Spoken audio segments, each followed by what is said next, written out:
Hello అండి, అందరికీ నమస్తే. ఈరోజు రెసిపీ వచ్చేసి బంగాళదుంప పచ్చిమిర్చి వేపుడు. ఆలూతో కర్రీ, ఫ్రై, కుర్మా, ఆలూ రైస్ ఎప్పుడు రొటీన్గా తినడం బోర్గా అనిపిస్తే ఇలా బంగాళదుంపతో పచ్చిమిర్చి వేపుడుని చేసుకుని ట్రై చేసి చూడండి. సూపర్ టేస్టీగా ఉంటుంది. ఈ కర్రీని నిమిషాలు కూడా ప్రిపేర్ చేసేసుకోవచ్చు. ఇక లేట్ చేయకుండా వీడియోలోకి వెళ్ళిపోదాం. ముందుగా ఒక చిన్న మిక్సీ జార్ని తీసుకొని ఇందులోకి కారానికి తగ్గట్టుగా పచ్చిమిర్చిని వేసుకోవాలి. అలాగే 1 టేబుల్ స్పూన్ వరకు జీలకర్ర వేసుకోండి. అలాగే 5-6 వెల్లుల్లి రెబ్బలు వేసుకోవాలి. రుచికి తగ్గట్టుగా ఉప్పును వేసుకొని మరీ మెత్తగా కాకుండా కచ్చా పచ్చగా గ్రైండ్ చేసుకోవాలి. చూడండి, ఈ వీడియోలో చూపించిన విధంగా ఈ విధంగా గ్రైండ్ చేసుకోండి. దీన్ని పక్కన పెట్టేసి ఇప్పుడు స్టవ్ ఆన్ చేసుకొని కళాయిలోకి 1/2 కప్పు వరకు ఆయిల్ వేసుకోవాలి. ఇది వేడయిన తర్వాత ఇందులోకి పోపు దినుసులు అన్నింటిని కూడా 1 స్పూన్ చొప్పున వేసుకొని దోరగా ఫ్రై చేసుకోండి.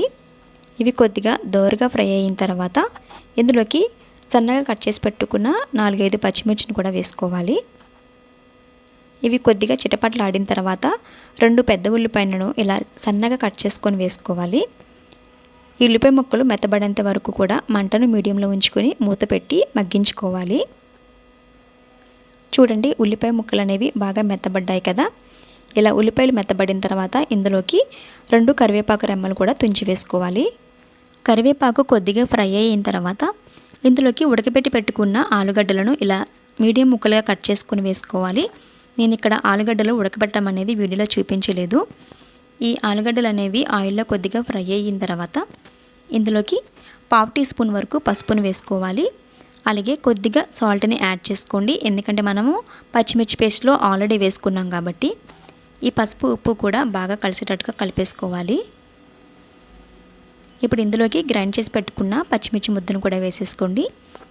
ఈ పచ్చిమిర్చి కూడా మొత్తం ఆలుగడ్డలకు బాగా పట్టేటట్టుగా కలిపేసుకోవాలి. ఇలా కలిపేసిన తర్వాత మంటను మీడియంలో ఉంచుకొని ఒక 5 మినిట్స్ వరకు బాగా మగ్గించుకోవాలి. ఇలా మగ్గించుకోవడం వల్ల ఈ పచ్చిమిర్చి ఫ్లేవర్ అనేది ఆలుగడ్డలకు పట్టి టేస్ట్ అనేది బాగుంటుంది. చూడండి, 5 మినిట్స్ తర్వాత ఆయిల్ అనేది కొద్దిగా పైకి తేలింది కదా. ఇందులోకి 1 టేబుల్ స్పూన్ వరకు ధనియాల పౌడర్ని యాడ్ చేసి మొత్తం కూడా బాగా కలిసేటట్టుగా కలిపేసుకోవాలి. చివరిగా 1/2 కప్పు వరకు కొత్తిమీరని చల్లుకొని మొత్తం కూడా బాగా కలిసేటట్టుగా ఒకసారి కలిపేసుకోవాలి. అంతేనండి, ఇలా నిమిషాల్లో అప్పటికప్పుడు చాలా ఈజీగా ప్రిపేర్ చేసుకోవచ్చు. ఈ బంగాళదుంప పచ్చిమిర్చి వేపుడు టేస్ట్ అనేది సూపర్గా ఉంటుంది. ఇలా వేడివేడిగా ప్రిపేర్ చేసుకొని వేడివేడి అన్నంలో సర్వ్ చేసుకొని తింటూ ఉంటే టేస్ట్ అనేది మరింత బాగుంటుంది. బ్యాచిలర్స్కి చాలా ఈజీగా చేసుకోగలే ఈజీ రెసిపీ అనమాట.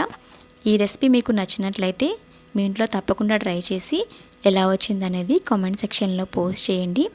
అలాగే లైక్ చేయండి, షేర్ చేయండి. కొత్తగా ఎవరైతే నా ఛానల్ని చూస్తున్నారో ప్లీజ్ లైక్ చేయండి, షేర్ చేయండి, అలాగే సబ్స్క్రైబ్ చేసుకోండి. Thanks for watching.